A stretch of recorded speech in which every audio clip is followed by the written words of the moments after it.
Setelah gerimis berhenti, terpancar sinar mentari, nampak jelas semua laluan, dan kau tak kebasahan lagi.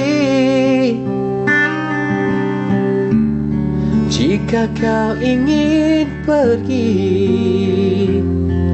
andai aku padamu kini tidak memberi arti.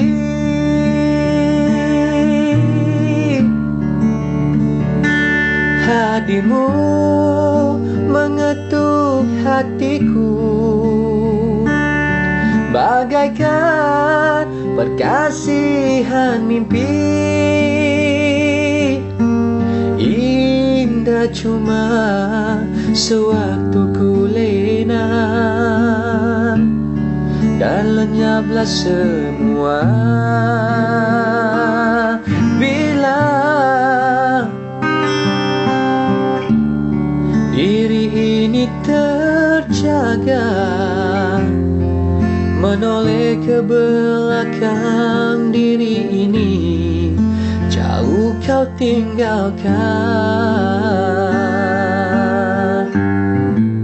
Andai aku kenal kisah yang sudah aku jadi gundang, mungkin tak kau rasa seperti mana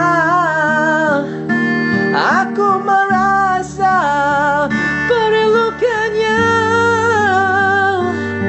Itulah hakikat yang ku telan, itulah yang kau tinggalkan. Biar aku menangis karena luka semalam, daripada menangis luka di kemudian. Dan paling tidak pun pedih tak berpanjangan, karena di saat ini masih ada insan yang sudi bertanda merawat kelukaan.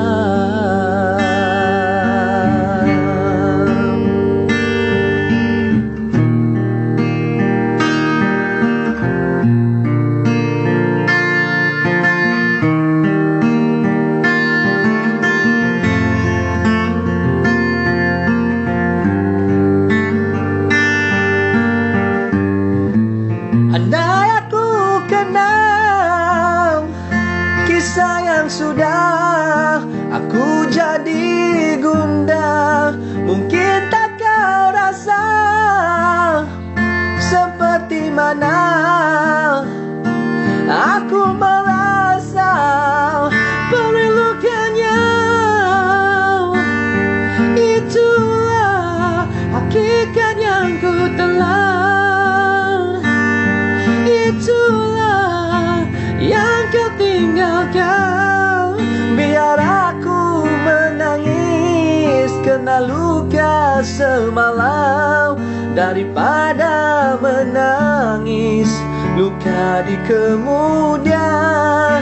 Dan paling tidak pun pedih tak berpanjangan, kena di saat begini masih ada insan yang sudi bertanda merawat kelukaan.